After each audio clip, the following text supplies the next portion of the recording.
All right, hello, my name is Yusuf, and my project today is about microplastics as markers of the Anthropocene, how plastic became the fossil of our age. So I want to kind of start off with a weird question. If someone dug up the Earth millions of years from now, what would they find from our time? Like, what physical thing would tell them we were here? Because every major era leaves something behind. The Bronze Age left metal, the Industrial Revolution left coal ash, and I think we're going to leave plastic. More specifically, we're going to leave microplastics. And that is what this video is about. My argument is that microplastics are one of the key geological markers of the Anthropocene, and I want to explain why. In this video, I argue that microplastics are one of the defining stratigraphic markers of the Anthropocene. Microplastics are synthetic polymer fragments smaller than 5 millimeters. The global appearance in the geological record beginning around 1950 directly mirror the explosive growth of industrial plastic production during the Great Acceleration, making them a durable, globally synchronous, and chemically distinct signal of human civilization embedded in the Earth's rock record. What even is geological matter?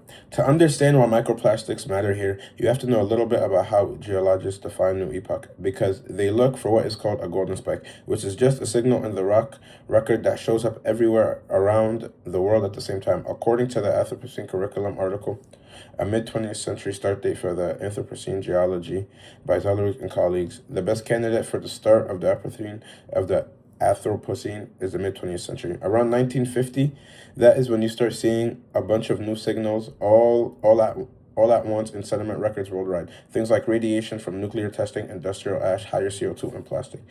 And to see what reading sediment records actually looks like, look at this map. It is from a German expedition in 1901 to 1903, where scientists drilled to the ocean floor across the South Atlantic and Indian Ocean and cataloged what they found at each site. Each bar on the map is a different sediment type. Things like Foraminera ooze, red clay, and diatom ooze. Scientists still do this exact type of drilling today, and when they pull up cores, everything looks normal until you hit the layers from around 1950, and then all of a sudden there's plastic. That is the signal. That is our golden spike. Look, why is there so much plastic? So why does plastic show up so sharply right around 1950? Because that is when production took off. In 1950, the world made up about 2 million metric tons of plastic. By 2019, that number was around 460 million metric tons. Our coursebook actually calls this period the 1-2 punch of the Industrial Revolution and the Great Acceleration of the 1950s. And the problem is that plastic does not break down. It breaks apart into smaller and smaller pieces. Those are called microplastics, and they go everywhere. This photo from our coursebook kind of says it all. The photo was taken from the underwater looking up at the ocean surface, and it is just covered in plastic. Our coursebook states most damaging are the microplastics, which result from the breakdown of macroplastics into particles down to the nanoscale that are then ingested by organisms and become part of the food chain. We are literally eating our plastic in our oceanic food. Only about 9% of all plastic ever made have been recycled. The rest is just out there. So where does all the plastic end up?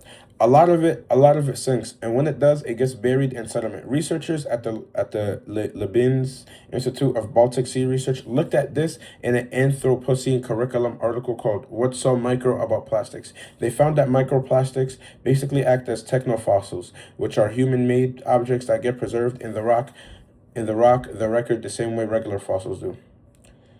As shown in the image above, the April personal curriculum, what makes microplastics especially useful as a marker is that the types of polymers found in the sediment actually change over time in a way that tracks the history of plastic manufacturing. So early layers have nylon and polyethylene from the 50s and 60s, and more recent layers have things like PET and polypropylene. You can basically date a sediment layer by what kind of plastic is in it.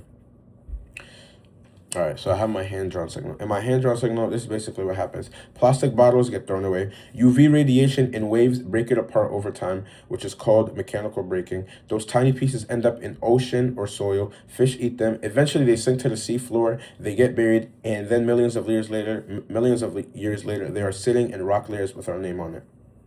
And this is not just a geological problem either. Microplastics have been found in human blood, lungs, and placenta in the colon. A 2024 review found that exposure to microplastics is suspected to harm reproductive, digestive, and respiratory health. So the same stuff that is going to mark our time in the fossil record is already inside our bodies.